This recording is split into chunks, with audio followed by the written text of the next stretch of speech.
पूरी दुनिया में 150 करोड़ लोग जाहिल हैं और सबसे बड़ा जाहिल मुल्क कौन है? अक़वाम मुत्तहिदा की रिपोर्ट है 1996 की। सबसे बड़ा जाहिल मुल्क हिंदुस्तान है। 40% यहाँ के जवान जाहिल हैं।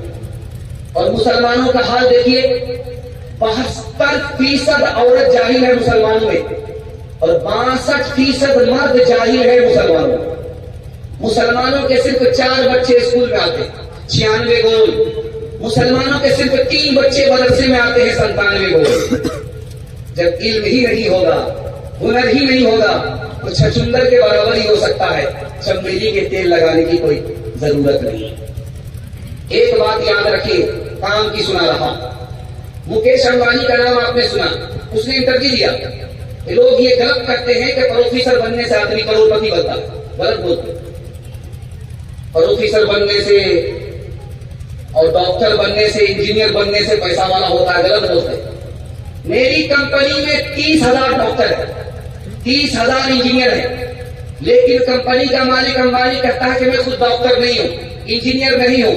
जानते हैं मालदार कैसे होता है?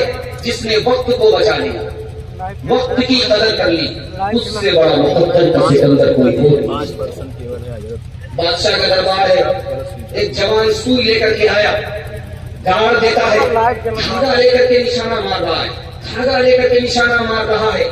जैसे ही निशाना मारा, सुई के नाके से धागा पास हो।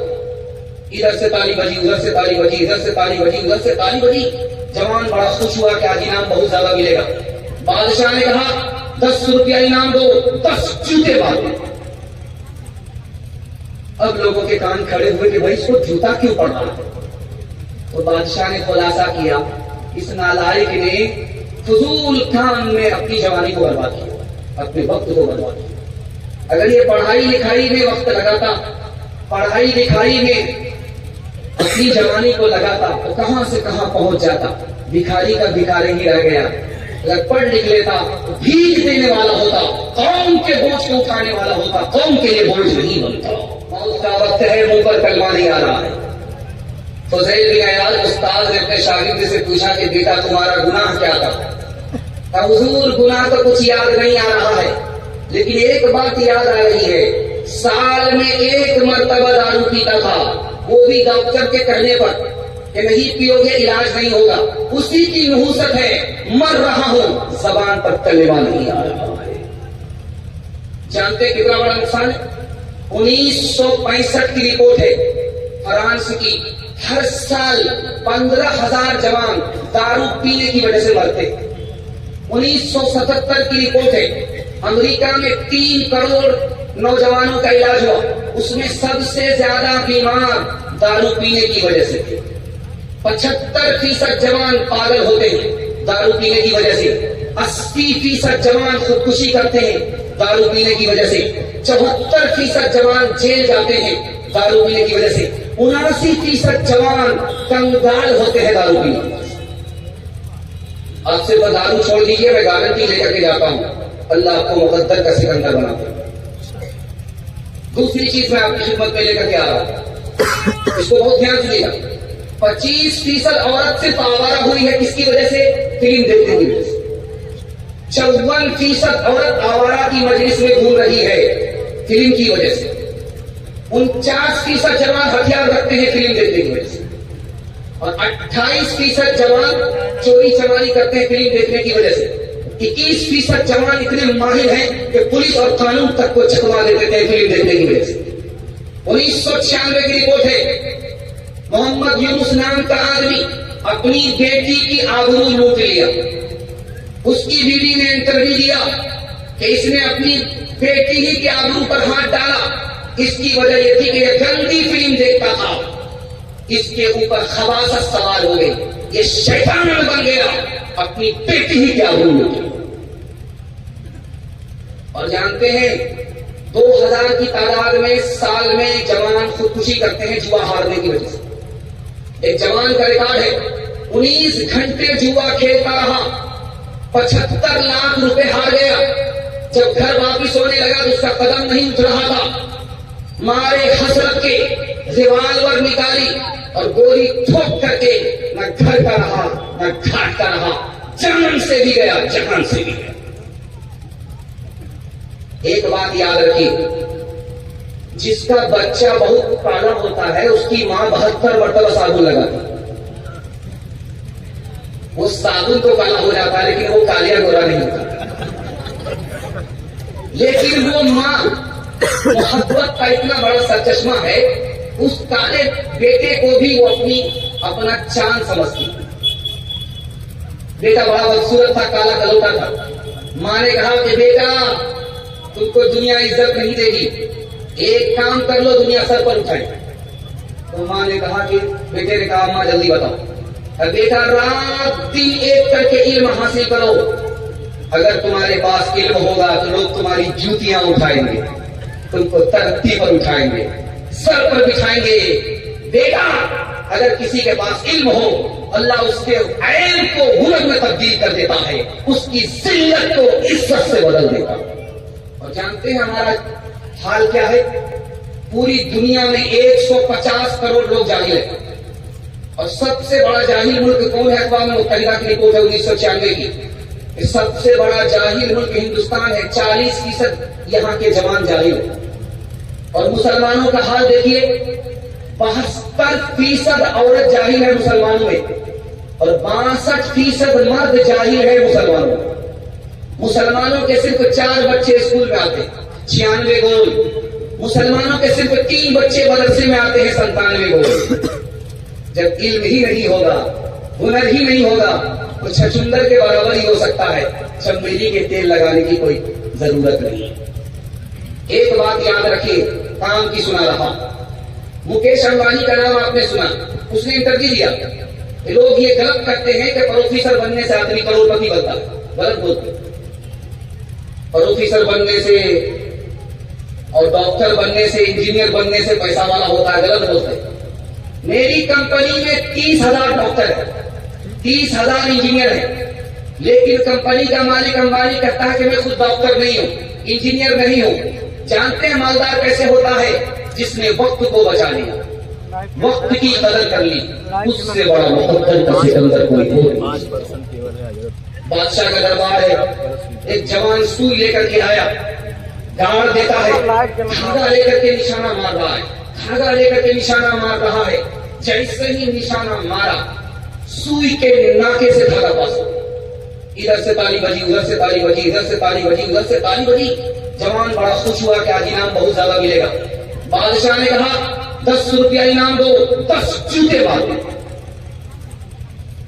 अब लोगों के कान खड़े हुए कि भाई इसको जूता क्यों पड़ रहा है? तो बादशाह ने खुलासा किया, इस नालायक ने फजूल काम में अपनी जवानी को बर्बाद किया, अपने वक्त को बर्बाद किया। अगर ये पढ़ाई लिखाई में वक्त लगाता, पढ़ाई लिखाई में अपनी जवानी को लगाता, तो कहां से कहां पहुंच जाता। भिखारी का भिखारी ही रह गया। अगर पढ़ लिख लेता तो भीख देने वाला होता, कौम के बोझ को उठाने वाला होता, कौम के लिए बोझ नहीं बनता। गिलासों में जो डूबे फिर न उभरे जिंदगानी में, हजारों बह गए इन बोतलों के बंद पानी में। न कर बर्बाद अपनी जिंदगी बोतल के दीवाने, काटेगा बुढ़ापे में जो होता है जवानी में। ये दारू का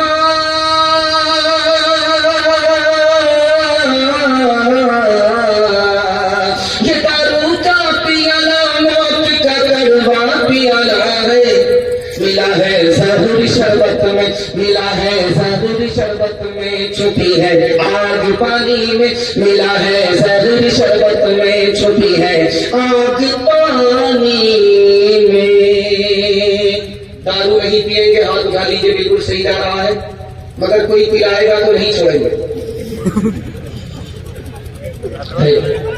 औरतों के हवाले से आखिरी पैगाम तक मैं आपको लेकर के आ गया, और जलसा चू करतू रहा। मैं आखिर में कबूलियत की घड़ी में आपके लिए दुआ देता हूँ। अल्लाह आपकी हर मुश्किल को आसान फरमाए, आपकी हर जायज मुराद अल्लाह पूरी फरमाए। बस आखिरी पैगाम सुन लीजिए, जलसा आपका खत्म हो, औरतों के हवाले से सुना रहा हूँ। आप लोग सुनने के लिए तैयार है तो नमाज उठा दीजिए इंशाअल्लाह। औरत को सर पर बिठाएंगे, हाथ उठाइए इंशाअल्लाह।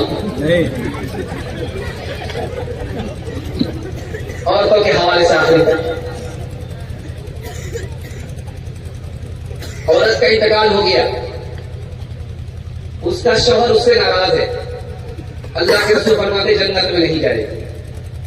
औरत नमाज पढ़ रही है, उसका शौहर उससे नाराज है, अल्लाह के रसूल फरमाते उसकी नमाज ही कबूल नहीं होगी।